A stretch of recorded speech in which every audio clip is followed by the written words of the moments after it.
What is up, guys? Welcome back to the post-match review. I hope you're all doing well. Joining me this evening, we've got Zach. How you doing, Zach? Hi, Daniel. I'm very well, thank you. How are you? Yeah, not too bad, mate. And thanks for joining me at such short notice. You're welcome. Always a pleasure to speak to you, Daniel, and very knowledgeable Arsenal fan you are. I know this is the first time we've really spoken, but I know you're good friends with Claude, and I've mentioned to him a few times that I think that you're a very, very knowledgeable Arsenal fan. So definitely a pleasure to join you this evening. Yeah, no worries. Listen, it's great to have you on. Listen, guys, before we get into chatting about the game, I just want to remind you all to keep smashing that like button. Subscribe if you're new. Like I said in the watch along, we're on the road to 2,000 subscribers. So literally, we're in touching distance of that. So do share it around as well. Would really appreciate that. Zach, what did you make of the game today? It was a proverbial game of two halves, wasn't it? It was first half, I think we played really well, really incisive football. I wasn't convinced by the two number 10s in the starting lineup, the Emil Smith Rowe and the Odegaard, both of them. I thought he should have started with Martinelli instead of Smith Rowe on the left. But look, we can't complain. First half, really good. And then we obviously got the fourth in the second, quite early in the second half, didn't we? But after that, the thing is with me, Dan, right, overall it's good because we got the win. But I'm not one of those Arsenal fans who will say just because we got the win, I'm not going to criticise certain things. And I'll tell you what, when we went 4-0 up, for me, the subs should have been at that point. Aubameyang, get off. We'll save you for Benfica, yeah? Just bang the hat-trick. Let's take you off. Let's get Laka on. And let's maybe bring a Martinelli on for Smith Rowe, right? When we're 4-0 up. What happened? What then transpired was it went 4-1, and then Arteta started to panic. He brought Willian on. That's never a good sign, yeah? Never a good sign. Yeah. Then it goes 4-2, and he panics again, and he brings El Neni on. And then he panics again, and he brings Holding on. And when Aubameyang went down with about, there was 2 minutes of normal time left, and then there was 4 minutes of that. So 6 minutes to go. Aubameyang went down. We could have been down to 10 men.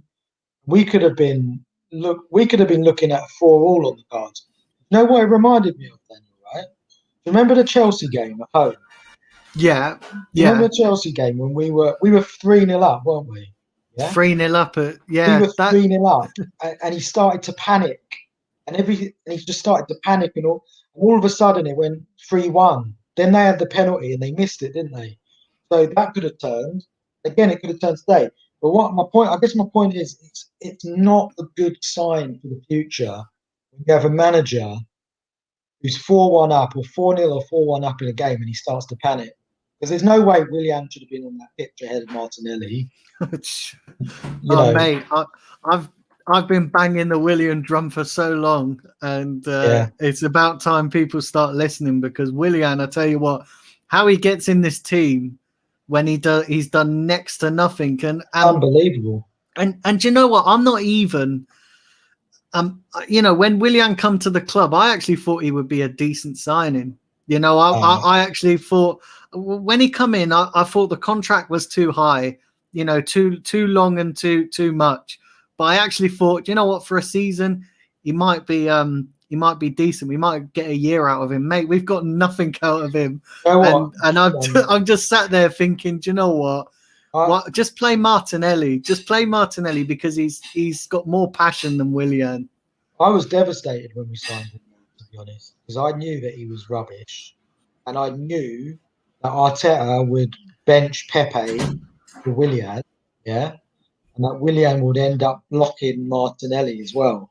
And I was devastated, and I was one of the few Arsenal fans who was absolutely devastated when we signed Willian, because we just got rid of Mesut Ozil, yeah, on a big contract.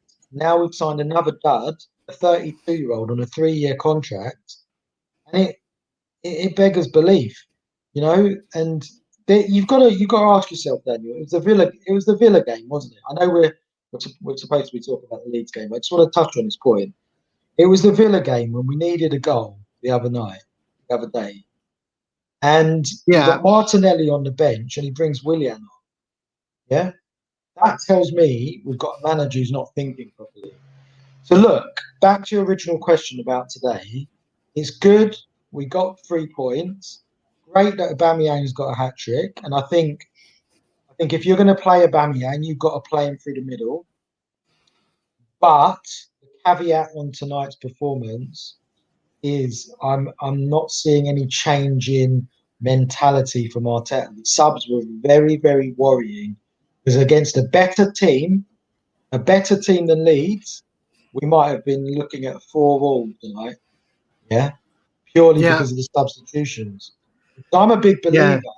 I'm a big believer in when you're 4-0 up or you're 4-1 up and you're cruising, don't retreat. Yes, you don't just throw on defenders or defensive midfielders. You put on attack like an attacking player for an attacking player, and you stretch them because that game could have been 6-0, 6-1 if we'd made the right subs. Instead, we were backed against the wall. So yeah, I'm happy with the win. I'm really happy for Aubameyang. I've been a big critic of Aubameyang this season. I've never been his biggest fan, but I'm pleased for him that he's got a hat trick tonight. I think it's his first hat trick for us, isn't it? yeah. I think I think he's the thing with Aubameyang is I just look at Aubameyang and he's obviously got issues going on outside of the club.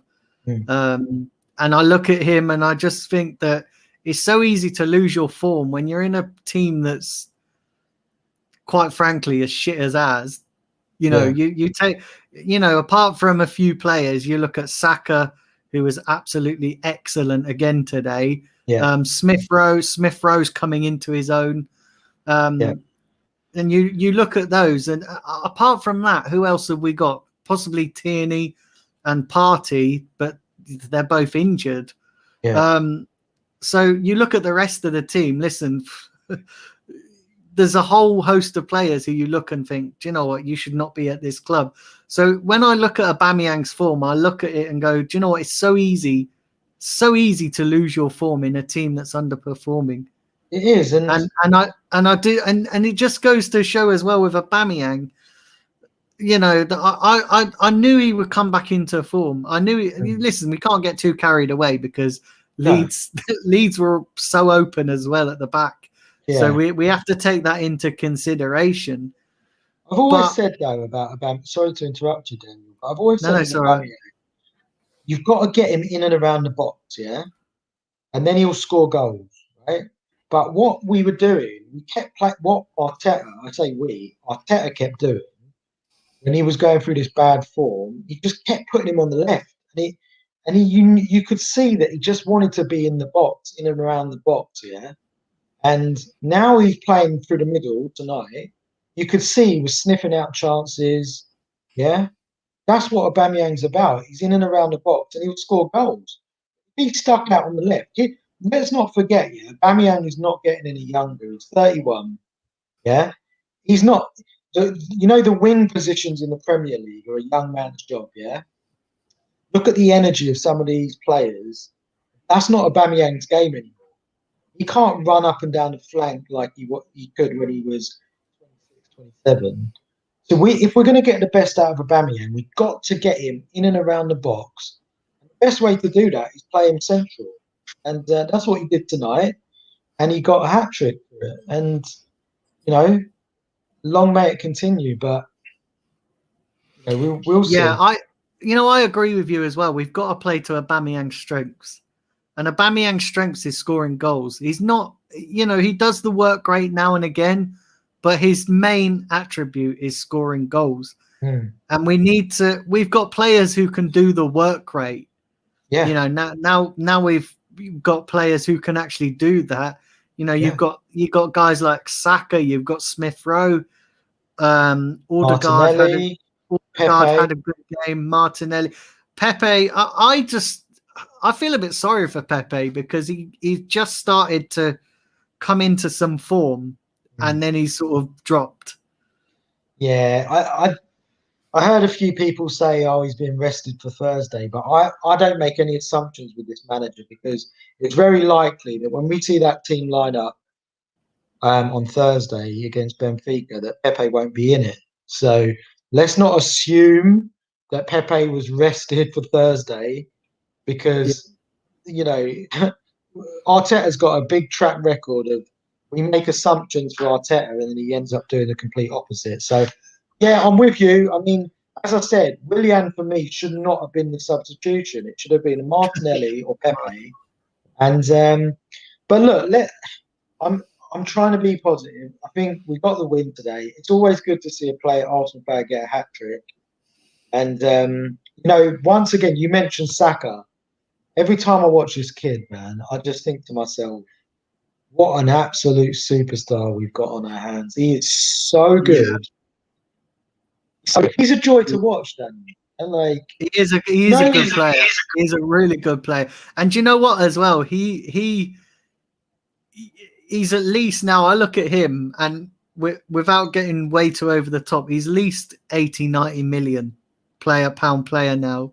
Not saying that we want to sell him, of course. I'm not.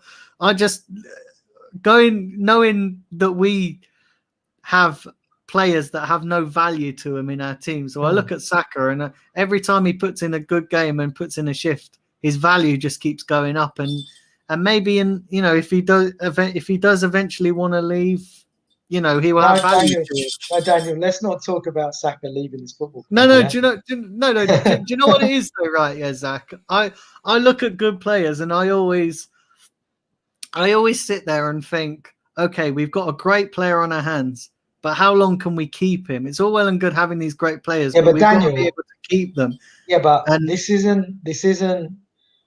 How old are you, if you don't mind me asking? 30. Okay. I'll be 31. Right, so I'm a bit older than you. I'm 38. I'm 39. But this mentality, we've got to get away from. We've got Bukayo Saka.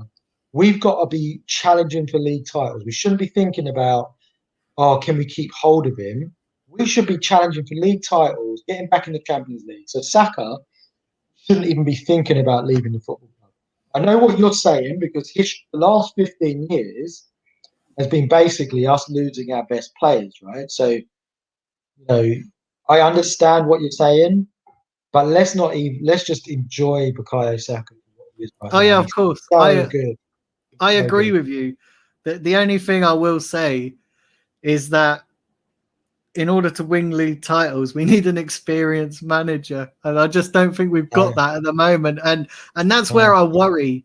I feel like with us, we are the nearly team, so we just get ourselves in the right track, and there's always something holding us back. And I look at it, and it's like with today as well. Like we got into such a good position, and a comment here from Steve, the Arsenal misfit, and he sums it up brilliantly. Arteta's substitutions put us on the back foot, in the second half, and he had a nightmare of his second half. And it's little things like that. That absolutely. You just sit and wonder, and I'm just wondering how many more times can we get away with this? That's the thing, Daniel. And it against when you're 4-0 up at home to Leeds, you get away with it, yeah. But imagine we were trying to compete with the big boys.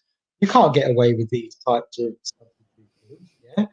And it worries me because I was on Twitter at half time, yeah, and it was 3-0, and I tweeted. I can't remember what I tweeted, but somebody replied to me and said, Arteta's going to find a way to ruin this second half by bringing on El Neni, Holding, and Willian, winky face, right? As in, he kind of didn't mean it, but he kind of thought, well, it might happen. And I looked at the tweet and I thought, there is no way on God's earth that Holding, El Neni, and Willian would be the three substitutions on when you've got Martinelli, Pepe, Lacazette, all on the bench, yeah. And who were the three substitutions? And it's remarkable when you think about it. It's crazy almost, you know. Yeah, I can sort of see him. I sort of get the holding substitution to a point because you're Mm, trying to close out the game. You I know, don't. you're I trying to don't. close out the game, and I just don't get the Willian substitution. I don't get the El Neni substitution. I sort of get Holding maybe going to a back five to close out the game because I think Mm. when he brought Holding on, it was like what with 10 minutes to go, 15 minutes to go. No, I think But it was a bit late than that. I'm the opposite. I kind of understood the El Neni one because with El Neni, he brought Ceballos. No, he brought Odegaard off, didn't he? Yeah, and he put Xhaka and El Neni as the two, but then Ceballos then went into the number 10. Right? I got no problem with that because you're basically just taking Ceballos, moving him from deeper and putting him a bit forward and putting El Neni to protect. I'm never a big fan of bringing on an additional centre back, and because what you end up doing when that happens is that you end up retreating, so you give away possession and you almost inviting too much pressure, and that's why I never like it. I was never a big fan when I think Wenger used to do it. You know, in some games he used to bring on centre backs and just throw them back there. Never a big fan, but yeah, we moved to Thursday, and we'll have to wait and see what kind of team he puts out on Thursday, won't we? yeah, definitely. And what did you make of? Let's look at some of the positives as well, because Yeah. I know we've sort of touched on the negative aspect, but let's look at the positive aspects. What did you make of Odegaard's performance? Because I thought he played all right today. I thought Yeah, he looked decent. he looks like technically he's a very good player. He's got good feet. In tight spaces. It's hard to judge. I must admit he does look like a half decent player. Hopefully he can help us for the rest of the season. He's very similar to Smith Rowe, in my opinion. Um, but yeah, I haven't really seen too much. I thought he was good today. I thought he was decent. I don't think he had an amazing game.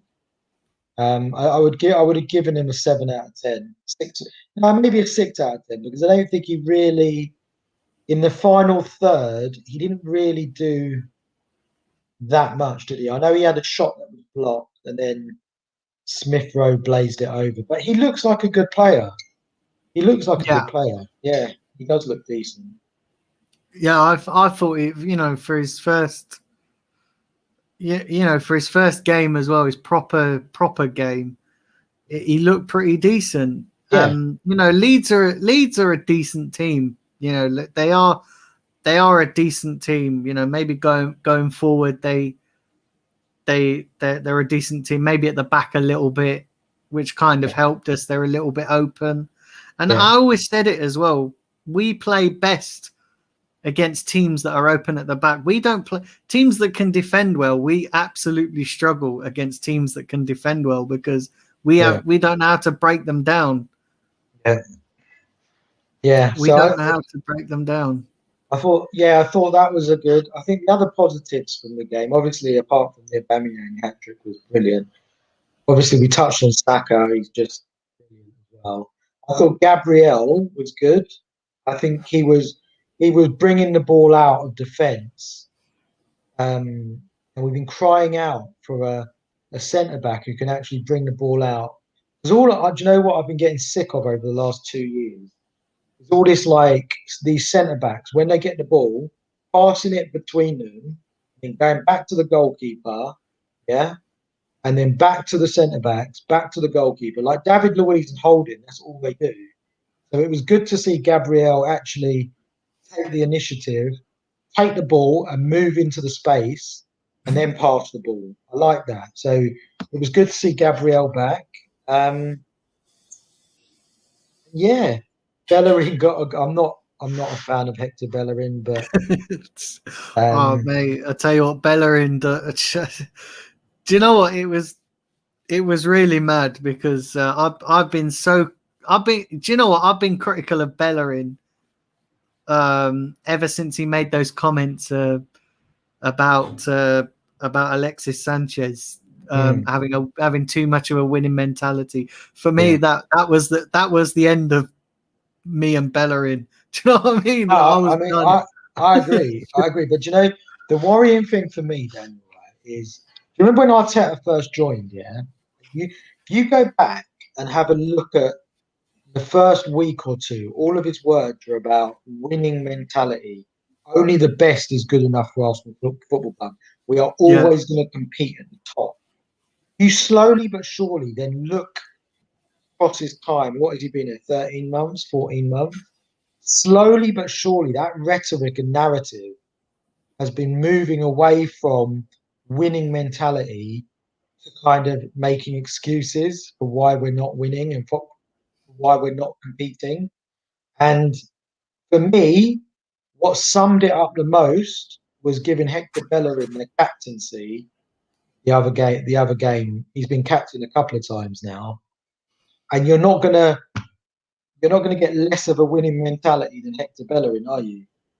After his comments, so no, exactly, and that's you know, I have this argument with loads of people, right? Yeah, and this is what they don't get is that because when Arteta came in, I was backing him when he come in. When he come in, I was backing him. I thought, you know, Arsenal, give him a chance, see what he can do.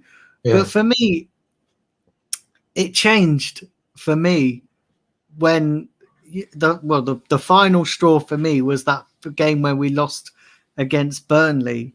Yeah. And for me, you know, like you said, Zach, as well, you know, run it. He started off when you watched his first press conference, like it was, you know, all about a winning mentality, and players who are not in the winning mentality are not going to be in the squad. And then he's kind of over time got away with that. You know, he's changed it to kind of, you know, like you said, to come back from, you know, make excuses for not winning. Yeah. You know, make excuses for not. But for me, and I don't care how many people try and justify it. For me, how can you justify picking Willian and in this team consistently when your first press conference you said if players aren't performing, they don't get in this team. Players have to earn their way into the team. And for me, those two things don't add up. No, those two things do not add up. Daniel, and that's I completely 100% agree with you, because his first press conference, he said, I will not pick players on names. People who are performing will stay in the team, right? So I was like, brilliant. Bellerin's going to be out the team within 2 games, yeah? And all these shit players, we're not going to have this problem anymore, because he's not going to pick any favourites. It's going to be on performance only. And then what has ended up happening is the complete opposite. Yeah. But Hector Bellerin has been picked for 15 games straight. And I would say out of those 15 games, he's probably had 1 or 2 good games, or half decent games. Same with Willian. When we started the season, Daniel, Willian played the first 10 league games, yeah? And he wasn't good at all in any of them. Even the Fulham game, he wasn't good. That was a myth, by the way, because he got an assist from a corner, and he got an assist for a cross-field ball that Aubameyang then put in the top corner, right? So the same with Holding. He drops bad performances. So, look, I was willing to see if Arteta would make the right decisions for this football club. But unfortunately, what's ended up happening is he's just picking his favourites. He's just picking Bellerin every week, and he's picking Holding and Willian and you know, Xhaka every week. And Nketiah has been blocking Balogun's progress. And, you know, it's just bizarre for me. But yeah, we'll have to wait and see, mate. Because I'll ask you a question, Daniel, right? Just looking ahead to Thursday's game. If he loses, if he gets knocked out on the Europa League, Benfica, should he be sacked? I actually think, and I've said this for and I've not changed from my position. If we don't get Champions League football this season, whether it's via the Europa League or via the top four, then his job should at least be in question, and we should be talking about a change. I honestly don't see how you can justify keeping him in the job. Because here's the thing, and this is what I don't get right. I talk to a lot of Arsenal fans, and I say, what's your target for the season? Get into the Champions League. Okay, so if we don't achieve that, should Arteta keep his job? Yes. Why? Because if he keeps his job and he doesn't meet your targets, what's the point in having targets? What's the point in the targets? Yeah, yeah, and I just don't get. And we've been out of the Champions League for far too long now, and this is the thing. Look, we ain't getting top four. That's pretty much done and dusted. I don't care what anybody comes and says to me. Oh, we're 6 points off Liverpool. Listen, we ain't getting top four. It's not happening. Our best bet is the Europa League because we're a cup team, a one-off team, or a I know it's over 2 legs, but I just wish that we had a decent manager in charge of this group of players, because if we had Ancelotti, right? If we had an Ancelotti in charge of this squad of players, we would have walked top four this season, in my opinion. And that for me is a shame, because are we just going to end up wasting more years now if we don't get into Champions League this year and Arteta doesn't get sacked, are we going to then waste another year next season? So that will almost be 3 years, because he had the season where he took over from Emery, then he'll have this season, then next season, and let's face it, he's not going to challenge for a league title next season either. That's 3 seasons just written off because we've put this rookie manager in charge. Do you know what I mean? Yeah. I don't get it. I don't get it. I honestly, mate, I don't get it. Like I watched today's game, right? And today's game, the first half was, like, we were really good in the first half. No questions asked. The second half, and do you know what? I was starting to worry, and I had shades of. Do you remember we had that game up at Newcastle and we were 4-0 up by half time?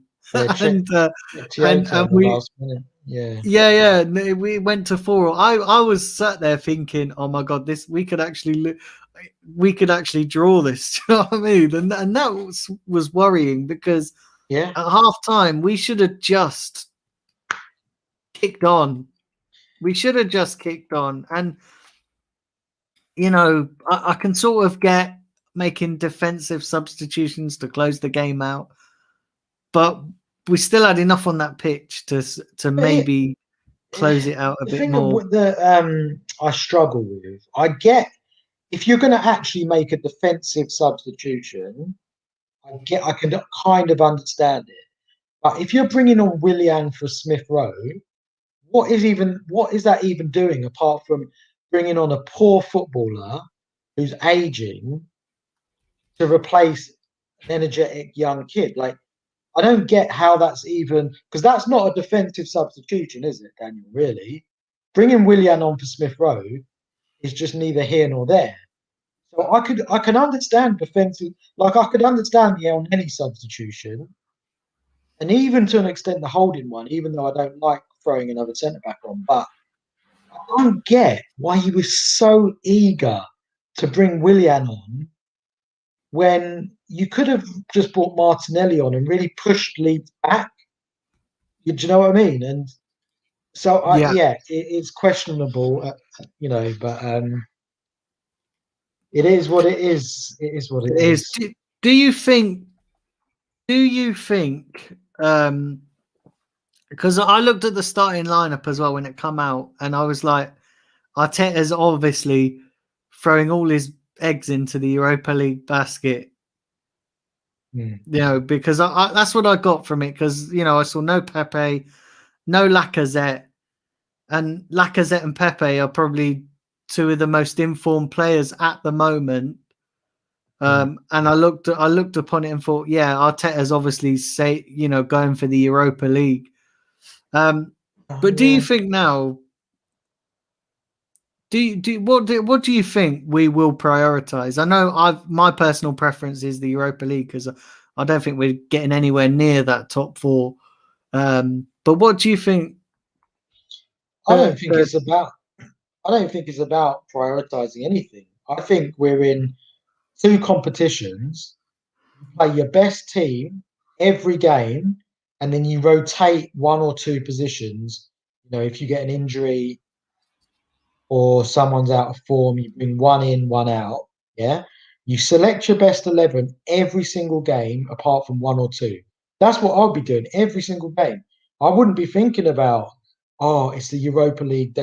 We got to prioritize this over that. We're in two competitions. You know, these are all top level athletes. Yeah. They can all play. They can all play Sunday, Thursday, and 2 games a week.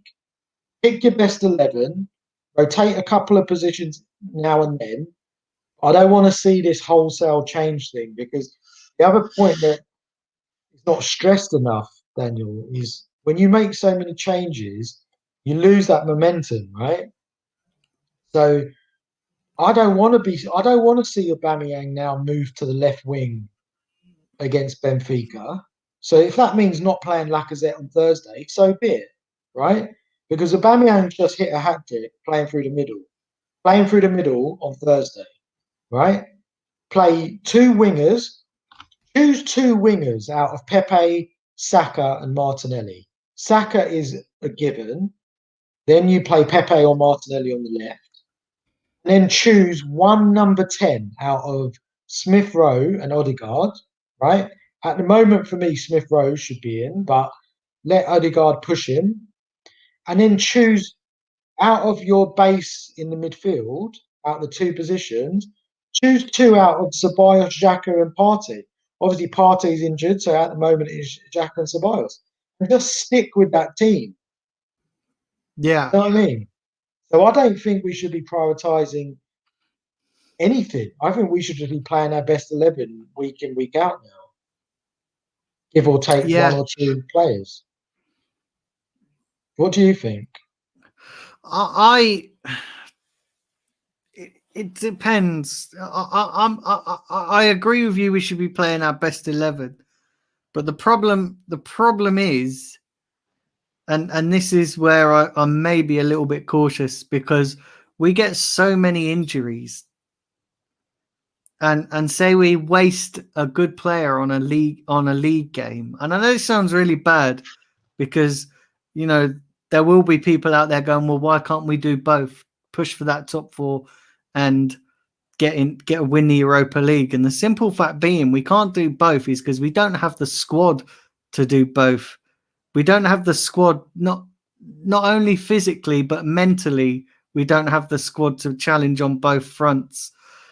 So my only worry is we gamble on a big player in the league, and that player gets injured, and it could potentially cost us a Europa League place. Down the line in the, whether we get past Benfica, because those games against Benfica are going to be two massive games. Yeah, I disagree slightly, because I always think that it's a bit of a myth with this injury. You could get injured in training. You could get injured in the warm up. We saw the other week, didn't we? A couple of weeks ago, Martinelli in the warm up, he got injured chasing, when they were doing their cone work. And he got injured in the warm up. You could get injured on the street. You could get injured in training. I think the way we should be managing it, right, is we shouldn't be resting players full stop. We should be managing in-game management. So, for example, tonight, as soon as Aubameyang hit that hat trick and we went 4-0 up, you know what we should have been doing? Right, Aubameyang, you're off. You've done your job. You played 45. You played 50 minutes. You got a hat trick. Now sit on a nice comfortable chair, and we'll bring Lacazette on. Yeah, that's how you manage the risk of getting an injury. You say, right, there's no need to risk it anymore. But would I have rested a player completely through fear of getting injured? No, because you could get injured every time you go out for training or in the warm up. So I'm a bit more. It's about in-game management. So, for example, Bukayo Saka should not have played 90 minutes. Yeah, when we went 4-0 up, he should have brought Aubameyang and Saka off, and he should have brought Lacazette and Pepe on, right, or Martinelli. That's how you manage the injuries, you know. And instead, Yeah, do you know what we got? It was ironic in the end because Aubameyang, Arteta keeps harping on about how Aubameyang is our best player and he's the most important player at this football club. Did you see the last 5 minutes of this game when Aubameyang he had his kit, he was down on the floor, yeah, then he came back on, and in the 94th minute he was then hacked down again. Did you see that? Well, you must have. Do you listen to the commentary, don't you, Daniel? yes, yeah. So I got So you audio listen to the commentary. yeah. So you must have heard that in the 94th minute, Aubameyang, who had just been injured 4 minutes ago, was hacked down again. The question you got to ask yourself is, why is he on the pitch? He should have been substituted when we were 4-0 up and he just banged the hat trick. You see what I'm Yeah, saying? yeah. It's a tricky one, isn't it? And I think it's tricky as well because knowing Arsenal, like we our players are never off the injury table, like especially our good players, and Yeah, it's players with that don't have injury records at other clubs. So take Thomas Partey, brilliant player, good record at Atletico. As soon as he comes to mm, Arsenal, he spends more time on the injury table than yeah. the pitch. I know. It's a very strange situation, but I do like Thomas Partey. I like Tierney as well. So hopefully those two can come back sooner rather than later. Yeah, I want to touch on the so in the first half, Saka was brought down, and the ref gave a penalty, Yeah. and it went to VAR, and VAR overruled it. Do you think it should have still been a penalty? Because I look at that decision and I think, listen, if if you can give a penalty against David Luiz and give a red card, that surely that on Saka is a penalty. Yeah, it's a slightly different scenario though, the David Luiz one and this one, because the red card obviously for David Luiz technically was the right decision in by the laws of the game. Um, but tonight on the Bukayo Saka one, I think it was 50-50 for me. I watched it a couple of times in the replay, and I thought to myself, it's 50-50. I wasn't, put it this way, I wasn't up in arms when it got reversed, the decision. I wasn't like, oh my God, that's a disgrace. I'm sure there were many Arsenal fans who were up in arms, but that's just typical Arsenal fans. I was more, I could see it either way. If he had stuck with the decision of a penalty, I could see that. And when he did reverse it, I could also see that because I'm not convinced it was enough of a clear penalty. It wasn't because I thought he'd clipped him. I thought he'd clipped his ankle, but I don't think he did. So I wasn't too bothered about that one. And then obviously this second penalty, it was definitely a penalty on Saka. Yeah, yeah, Yeah, that was a the second one was definitely a penalty. But where do you stand on these referees? Because we've had a few incidents in the last couple of games where you could yeah. probably go, what is going on with these referees? I'll be honest. I'm one of the rare Arsenal fans. I don't blame refs for poor performances. I think over the course of a season, these things level out. So you get good decisions, you get bad decisions. I think the standard of refereeing in this country is poor. Do I think there's some sort of agenda or conspiracy against Arsenal Football Club? No, I Yeah, don't. I don't think there's an agenda. I don't think there's an agenda. I, you know, I agree with you that the standard of refereeing is absolutely terrible. I don't think. Look, you know, we've had some decisions go our way. We've had some Yeah, decisions, you know, go against us. I think the game that we could feel hard done by a little bit is the Wolves game, mm, because we kind of I feel like we kind of deserve to maybe win that game. yeah, Had and I kind of feel like if we hadn't had those 2 red cards, we probably would have gone on and won that game, because we had the chances in the first half. The Villa game, not listen, we were just absolutely all over the shop. We didn't deserve to win that game whatsoever. So I'm not really.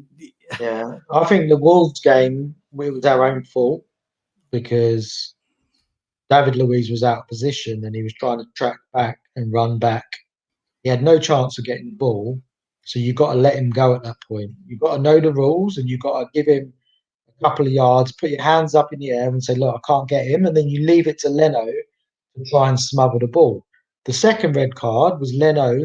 That's Leno's fault. So for me, that's 2 Arsenal players who've made bad decisions. I don't blame the referees at all. I think, ironically, you know, the first 45 minutes of that Wolves game was the best football I've seen Arsenal play under Arteta.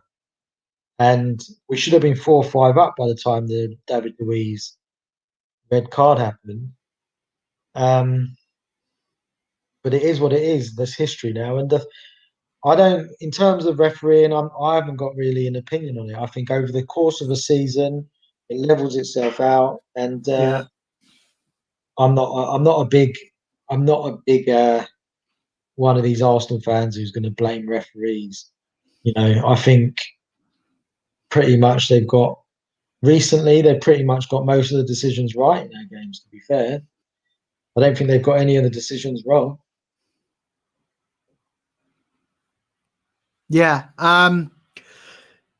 Steve, the Arsenal misfit, says here, for me, the second one, the second time Saka was brought down, the keeper was the last man, and it prevented a goal scoring opportunity. By the law, it should have been a red card.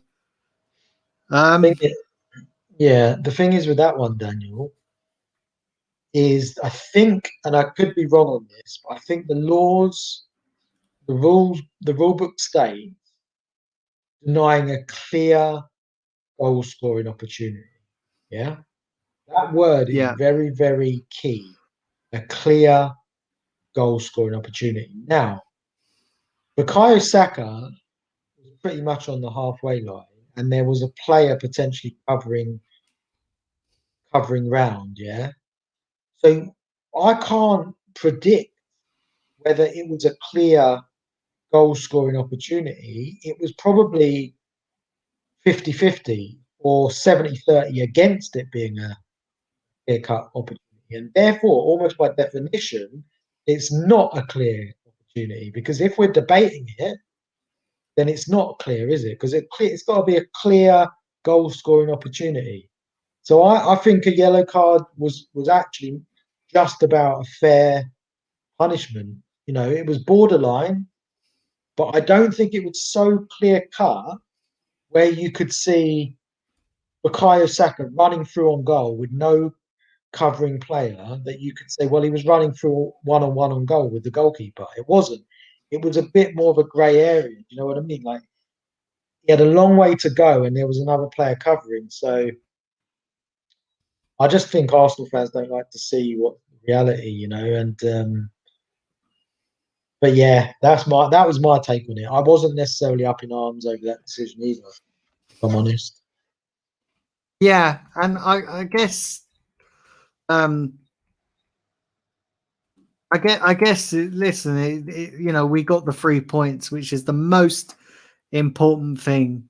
You know, especially when you've had a season like ours, you kind of just have to take anything that Yeah. comes our way, because and I said it when we started this little run back in, I think it was against Chelsea, against Brighton, and then after the West Brom game, I said to people, I said, don't get carried away, because we're going to have ups and downs. We're going to have ups and downs. We're going to have times where we play bad. We're going to have times where we play good. We're not going to get the complete 90 minutes just yet, just because we don't have the squad of players, and Arteta still is making mistakes every single game. Yeah. And so we're not going to get the 90 minutes where you go, Jesus Christ, we were absolutely superb from minute to end, from the first minute to end. So we're not going to get that just yet. So I actually kind of expected this, this kind of pattern of play. Yeah. I don't know. I'm trying. The thing is with Arsenal at the moment for me is I'm just trying to just trying to enjoy football, watching football again. So if that means kind of taking a step back from the fact that Arteta's our manager, trying to kind of just enjoy the football, it's difficult at times, but that's what I'm trying to do at the moment. Really, is just just enjoy some football again. Because I'll be honest, I haven't enjoyed watching Arsenal. I would say probably last season that I enjoyed watching Arsenal for a full season, probably the Van Persie year, where when he was the top goal scorer for us, and then he sold him to Man United. When was that? 2012. That was probably the Yeah. last year I've really enjoyed a whole season all the way through. It's crazy. That's Yeah, almost I can't remember. To be honest, the last time I enjoyed a whole season the whole way through was probably our Invincible season. But that's just me. Jesus. I'm maybe too ambitious. Do you know what I mean? But Bloody I'm hell, just, that's going back a long way. it's just, I just, yeah. For me, it's just been a decade of. It's been a decade of mediocrity since Absolutely. 2000, from 2010 to 2020. It's not been a great decade. I completely agree with you. I think at the end of I think in 2008 we still had the players to compete. We had Van Persie, we had Nasri, we had Fabregas. We had the players to compete, yeah. But as you say, from 2010 onwards, it's been a decade of mediocrity, and it, the sad thing is, Daniel, it didn't have to be this way. With a proper manager in charge, proper investment, proper footballing knowledge on the board, and we won't go into all of that now. I'm sure there'll be other opportunities for us to discuss the bigger issues at Arsenal Football Club. But that's the sad thing. It didn't have to be that way. That decade from 2010 to 2020 could have been the most successful period in the history of Arsenal Football Club. And it's just a shame that when we look back at that 10-year period, the word that we probably both use to sum it up is mediocre. Yeah, yeah.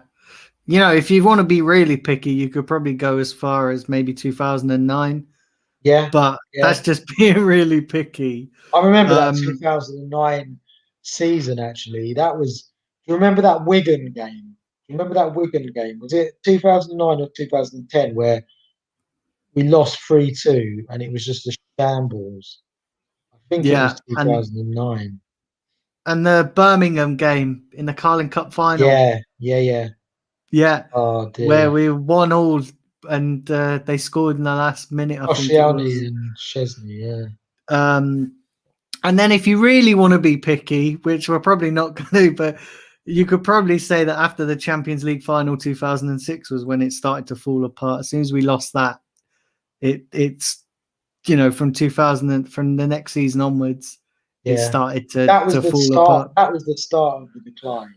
I think again, I think we're going off on a tangent. I'm sure there'll be other opportunities to talk about this, but I think the way he dismantled those world class players, like the Vieiras, the Henrys, the Perez's, the Sol Campbells, he got rid of them too quickly. Vieira was sold at 29. Why are we selling?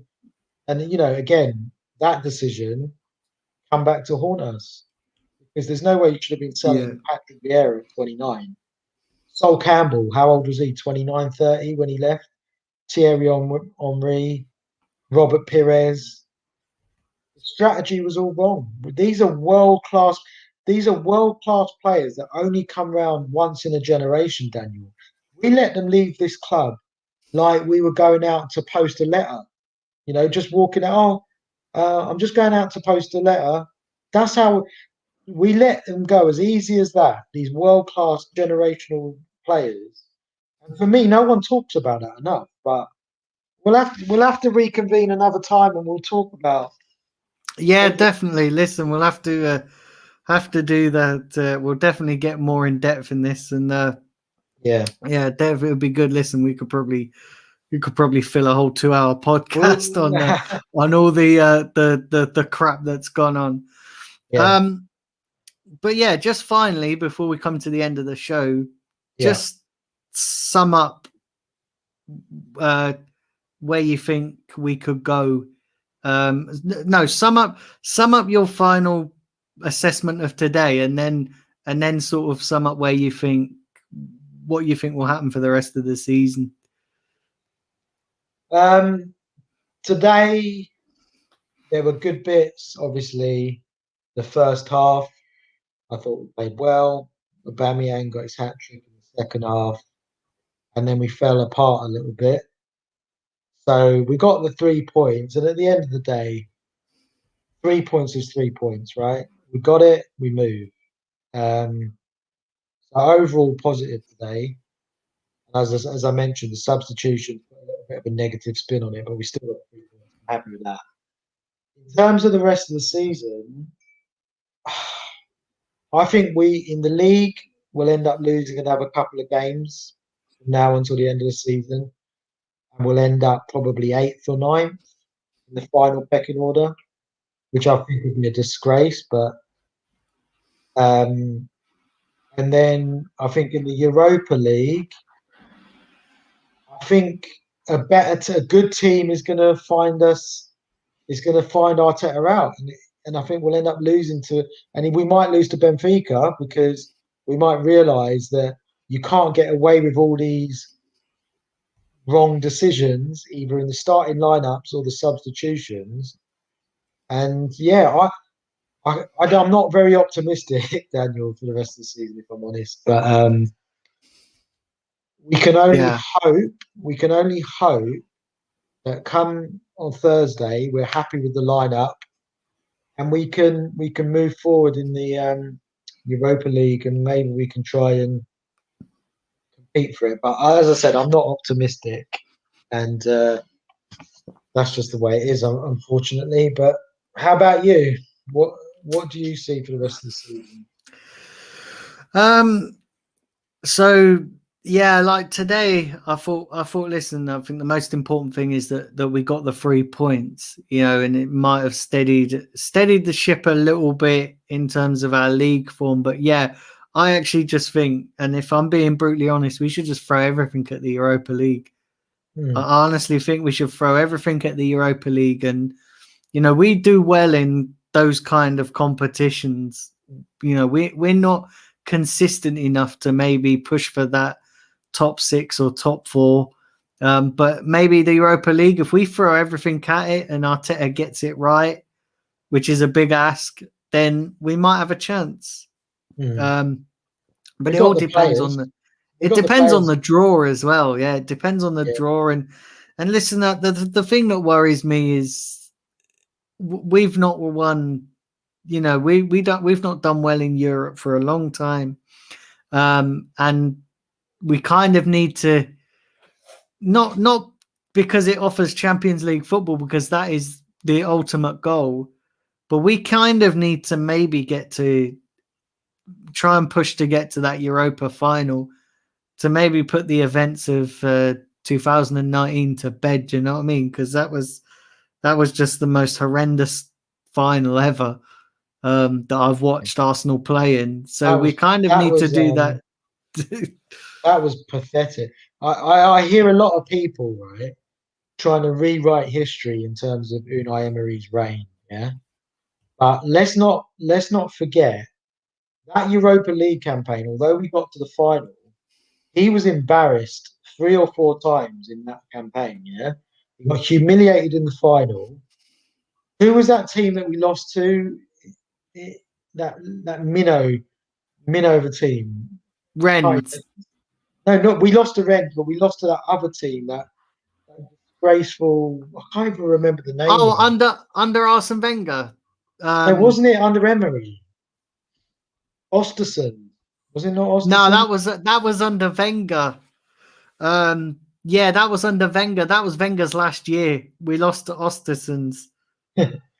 Maybe, but because we got do you remember, I think that was the year we got Atletico in the semi-final, and we were all over them at the Emirates, and then in the second leg we just kind of bottled it, as we do. Oh right, yeah, you could be right. But yeah, I'm all in for the Europa League. I want to go and win it, and we'll see how it pans out. As I said, let's fingers crossed that we've got enough decent players in this team to make up for the tactical inexperience of this manager. And I'd love to see some of the kids lift that trophy. You know what it would do for the likes of Bukayo Saka and Emil Smith-Rowe to lift that Europa League. Can you imagine? Yeah, that would be mad to lift that and get into the Champions League. That'd just be mad for them. That would be mad for them. And they deserve it as well. They would fully deserve it, because they have been brilliant. I don't know where the final's being played this year. You imagine Bukayo Saka lifting it, and he's just, oh man, it'd be so good, honestly. Yeah, that would be. Well, listen, I guess we'll just have to wait and see what happens. So yeah, listen, guys, we have reached the end of the show. Zach, I want to thank you for coming on. Do you just want to let people know where they can find you? Yeah, thanks for having me on, Daniel. It was a good conversation, good chat. And if people want to follow me on Twitter, Arsenal fans want to follow me on Twitter, it's Kind Gooner. At is Gooner till I die 19. I'll be honest, it's probably not worthwhile following me on Twitter, because it's just me ranting about Arteta most of the time. So it's not much value on there. But yeah, if you do want to find me, Kind Gooner on Twitter, and I'm not on any other socials, so that's your lot. And yeah, no, it was good. It was good. It was good. It was a good conversation, Daniel. It was a pleasure to be on here, chatting to you. Yeah, and you do a podcast on Lee Gunner's channel, don't you? Every Friday or something. You're part of his pod. Yeah, I wasn't on it last week. I couldn't make it last week, but yeah, every Friday, 5 p.m. And look out for Claude. I'll be on Claude's channel at some point next week as well, and hopefully, Daniel, you'll be able to join us. Yeah, definitely. Listen, that will be really good. A lot of people, because everybody knows that I do Claude's on Wednesdays. Yeah. And a lot of people have been saying, when are you going back to Claude's on Wednesdays? And so yeah, a lot of people are looking forward to us doing that. And yeah, we'll just have to wait and see. Look out for that, guys.